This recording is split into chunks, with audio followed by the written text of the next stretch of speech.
A ver qué sigue. Ernesto, ¿cómo estás? Buenos días. ¿Qué tal? Muy buenos días a todos. ¿De qué nos quieres hablar hoy? Ya salió la Bueno, inflación, por cierto.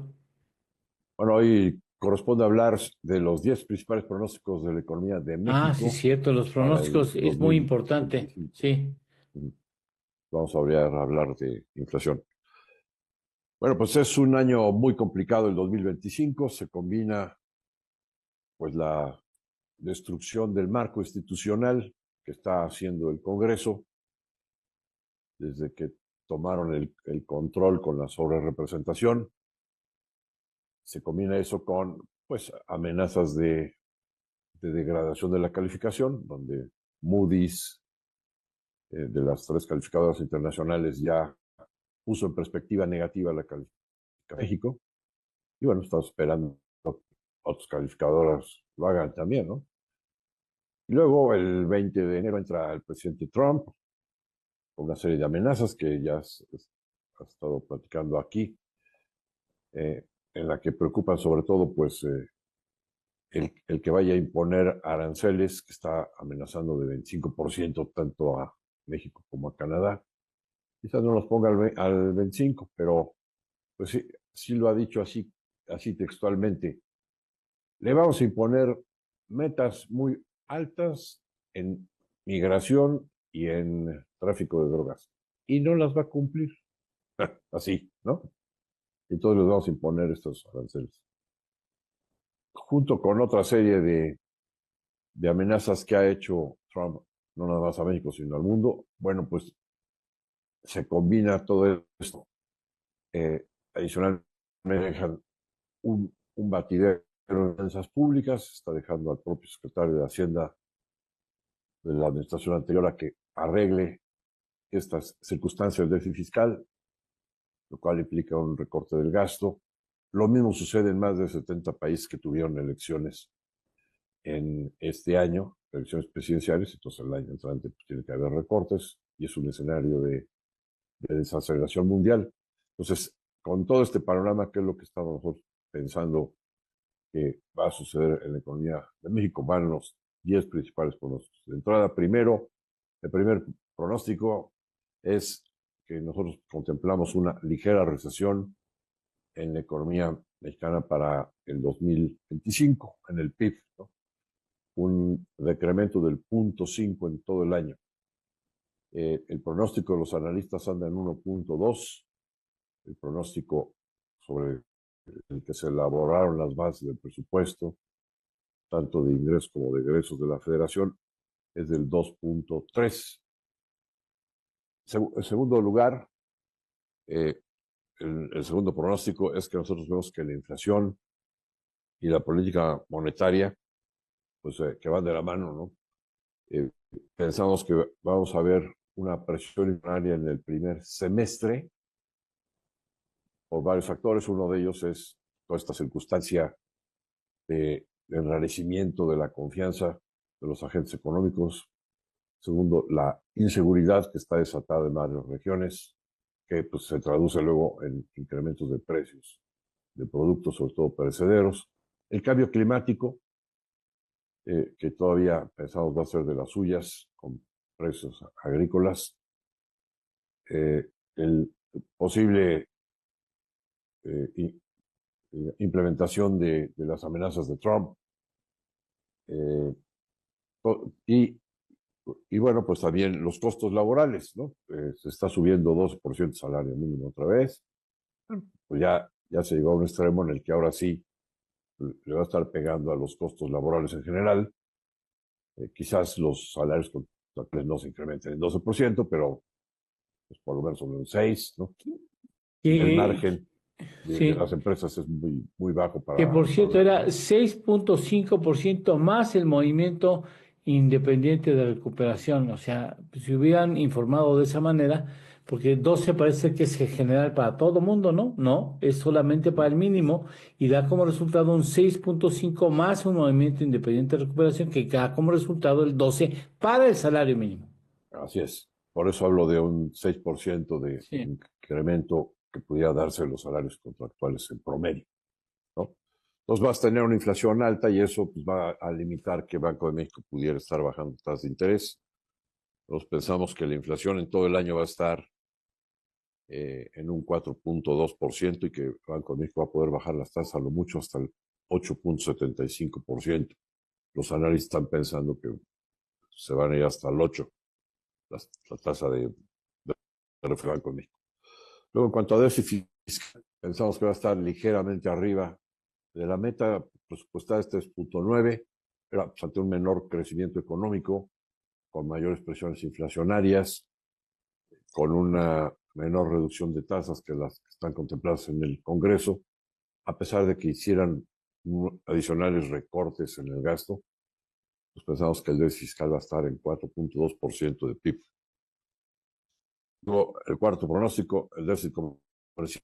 Es un déficit comercial muy moderado, de alrededor de 10 mil millones de dólares. Hay una recuperación del mercado norteamericano y de nuestras exportaciones, lo cual evita que la recesión sea mucho más profundo con todo el desastre de lo que está pasando adentro.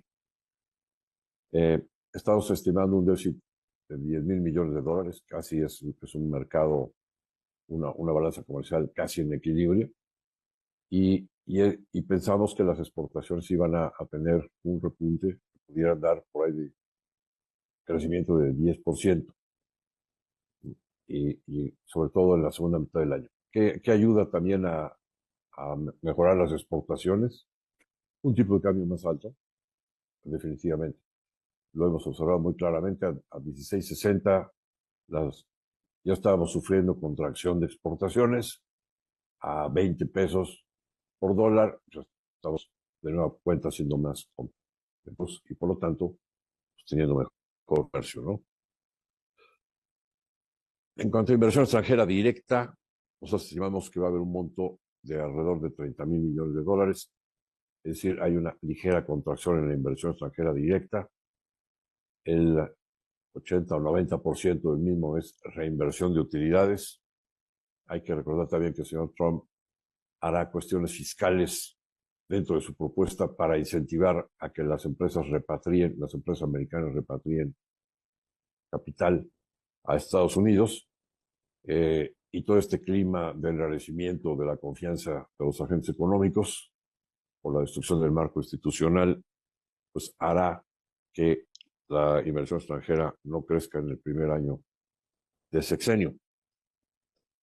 Empleo, estamos pensando en solo 400,000 nuevos puestos de trabajo, dentro de los cuales la gran mayoría, más de 60%, será de economía informal. El séptimo, en cuanto a tipo de cambio, pensamos que vamos a tener una volatilidad importantísima en tipo de cambio. Vamos a ver, nos parece, tipo de cambio que pudiera llegar en momentos más álgidos a mediados del año, con las amenazas de Trump, con las degradaciones de calificación y con el efecto de la destrucción del marco institucional. Todo eso combinado, pues nos pudiera llevar a un tipo de cambio de quizás hasta 23 pesos por dólar el máximo, pero también pensamos que habrá también fases en las que el tipo de cambio volverá a estar abajo, es decir, que el peso volverá a fortalecerse. Tenemos una tasa de interés más alta. Al final de cuentas, pues, estamos todavía dentro del TEMEC. Todo eso nos podría llevar a que el tipo de cambio podría tocar de nuevo niveles de 18 pesos en algunas fases del año. Y por último, el acordeón. Perdón, bueno. Bueno, y por último, tenemos lo que estamos pensando en las calificaciones y pensamos que a mediados del año vamos a ver, por perspectiva negativa en las tres calificadoras, vamos a ver perder el grado de inversión en Fitch, no en dos calificadoras, que sería la condición, digamos, para que realmente nos pongamos como perdedores del grado de inversión, sino una nos la quitará, pero se necesita que sean dos. Pensamos que tanto Moody's como Standard Poor's pudieran degradarnos un escalón nada más. Estas ambas calificadoras nos tienen dos escalones arriba de grado de inversión. Y En cuanto a reservas internacionales, con toda esta circunstancia, pensamos que de todos modos van a subir alrededor de 10,000 millones de dólares para situarse en 230 mil millones de dólares al cierre del año, porque al final de cuentas digamos, la entrada de capitales va a ser superior a el comercio, al déficit del comercio, y entonces tienes como efecto neto un incremento en las reservas internacionales. Y por último, en cuanto a los mercados financieros, pensamos que vamos a tener una fase de tendencia bajista en el mercado accionario mexicano en la primera mitad del año y que pudiera componerse en la segunda mitad, porque también estamos contemplando que se va a dar una reforma fiscal, lo cual va a mejorar el panorama hacia adelante en cuanto a calificaciones y demás. Eduardo. Bien, pues tenemos después avanzarás en las siguientes. En las 2 siguientes semanas hablaremos una dedicada a los cisnes negros, Cisnes negros. a las sorpresas negativas, ¿no?, para economía mundial y de México. Y el último ejercicio prospectivo es el de los cisnes blancos, posibles sorpresas positivas que pudiéramos tener tanto en el mundo como en la economía mexicana. No quisiera que despedirte sin que me des un punto de vista sobre la inflación. La inflación está a 4,55. Hoy en México 2024 está más alto de lo que estábamos en el 2023. O sea, hoy estamos con una inflación ligeramente más alta de lo que teníamos como inflación a noviembre del 2023. Y el componente de alimentos es un componente muy importante, pero ¿hasta qué punto esto es un elemento, es un factor internacional que presiona en todas las economías o solamente nacional? Sí, en todo el mundo, el precio de los alimentos ha sido, digamos, un detonador de inflación importante por el cambio climático, ¿no? Sin embargo, en México lo que vimos es una fase de sequía y combinado con la inseguridad que disparó los precios de manera Sí. inusual. Y después tuvimos en meses recientes como menor presión en precios ante una abundancia de lluvias, ¿no? Y entonces tuviste mejores cosechas y por lo tanto pues también tuviste tendencia a la baja en los precios de los perecederos. Quizás esto se empieza a agotar, ¿no? Y estamos teniendo de nueva cuenta presiones inflacionarias que me parece que son también eh, por la inseguridad, por lo que lo estamos viendo. Bien. Ernesto, muchas gracias por estar con nosotros. Al contrario, gracias a ustedes, que tengan excelente Un semana. abrazo, una excelente semana también igual para ti. Gracias.